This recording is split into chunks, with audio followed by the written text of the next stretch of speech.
Assalamualaikum everyone, welcome back to What's TV. So today, I'm going to interview some people to ask about the applications of operation management concept to Malaysia Airlines. In this interview, you want to know how Malaysia Airlines managing the supply chain, how Malaysia Airlines measuring their inventory, what is the decision model of Malaysia Airlines, and we also want to know the critical discussions in Malaysia Airlines. Now, to answer that, let's go find the victims. Miss. Yes. Do you know about Malaysia Airlines? Oh, Malaysia Airlines is our national airline. It was started in 1947 as a Malaysian Airways.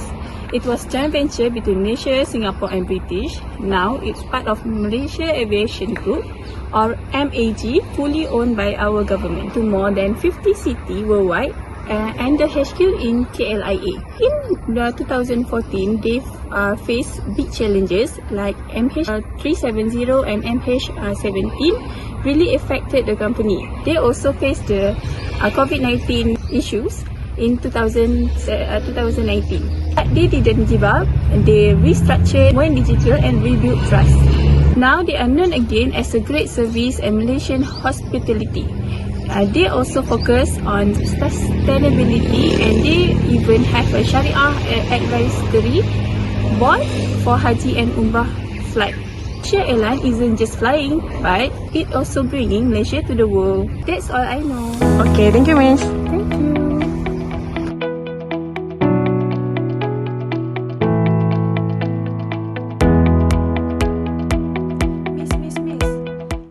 How Malaysia Airlines manage the supply chain? Yes, absolutely. I actually studied this for a project. Want a quick breakdown? Yes, please. Let's start with sourcing and procurement. Sure, Malaysia Airlines sources everything from aircraft part into in-flight meals. They follow international safety standards like AITA and CAAM. All vendors must be certified. Plus, they use digital tools to track purchaser and prefer eco-friendly suppliers. Oh, interesting. What about logistics and distribution? Their logistics system is centered at KLIA. They manage inventory, spare part, and even catering items.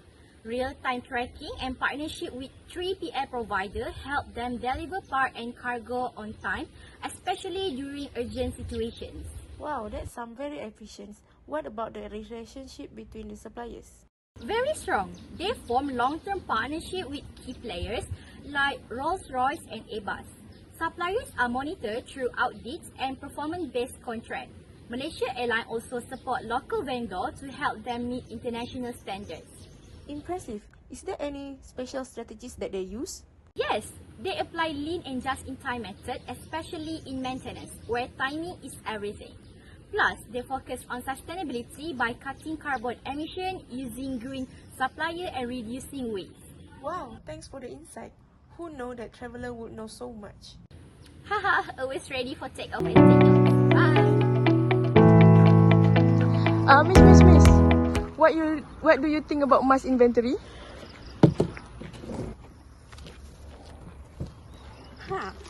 Must have different types of inventory. Firstly, aircraft parts, which is for maintenance and engines.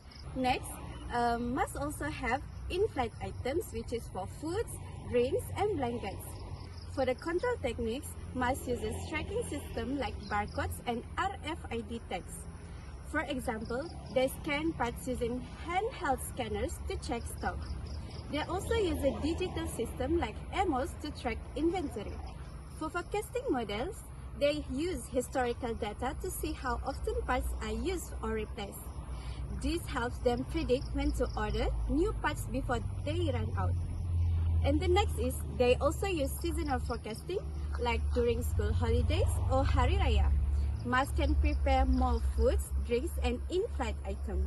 For the technology, MAS also use technology like cloud software to share inventory data with all departments and mobile apps to staff to check stock on the go. They even use AI tools to suggest when to reorder or avoid overstock. That's all for inventory.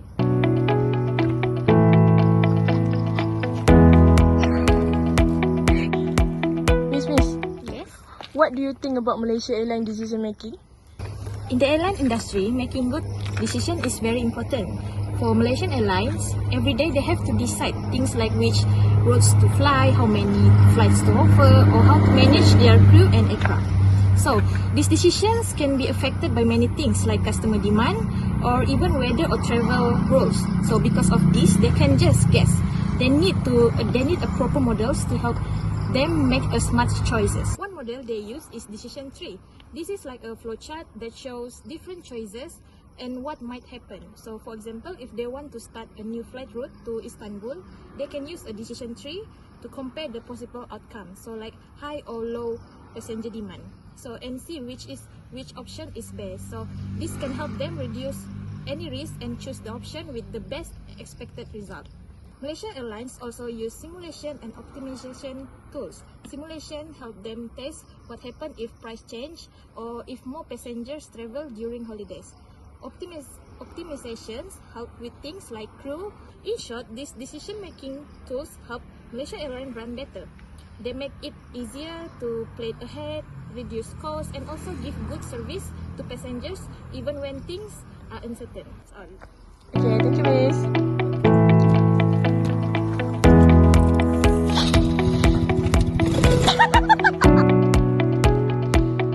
Hello, Miss. Hi. Do you know what is the critical discussion for Malaysia Airlines? Okay, so basically, critical discussion was divided into 3 parts, which is the first one is effectiveness and challenges, the second one is the gap between theory and practical, and the last one is about sustainability and ethical consideration. So, effectiveness and challenges. Malaysia Airlines had to recover after the incident of MH370 and MH17 in 2014. So they changed their management, they buy a new plans, and also they improved their website. However, when COVID-19 came at 2020, Malaysia Airlines get worse.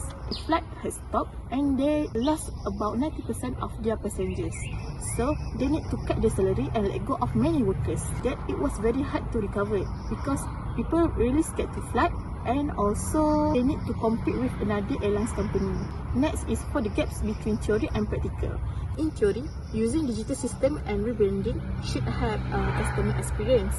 However, in the reality, customers still complain about the delays, the late refund, and also the bad services. In the theory also said that company need to treat their workers fairly, but in reality, during the pandemic, the company removed all the workers without any supportive evidence. For the sustainability and also ethical consideration, so here Malaysia Airlines try to be more eco-friendly. They use a plans that can reduce the fuel and also reduce the plastic on the plane. Besides that, they also help the community during the flood and also during the pandemic and also the frontliner. However, there are still issues like data breach. So here, the passenger was a little worried with their personal information because Malaysia Airlines had the issue about data breach before. So I think that's all about the critical discussions. Okay, thank you, Miss.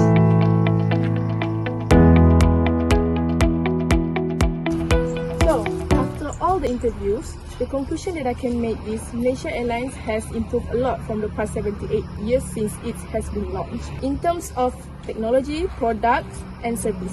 But they still have some issues coming.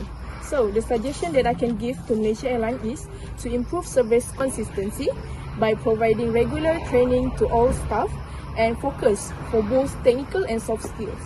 Next, they can upgrade the digital system by improving mobile apps, websites, and also self-in kiosks. They also can strengthen the crisis management by prepare proper emergency plans and test them regularly. Lastly, they can focus on sustainability by using fuel efficient aircraft and plane smarter flight rules and support the use of sustainable aviation fuel (SAF). By applying this, I think Malaysia Airlines will still have strong potential to grow. So, that's all from today. I hope you get all the messages. Thank you and see you again. Bye.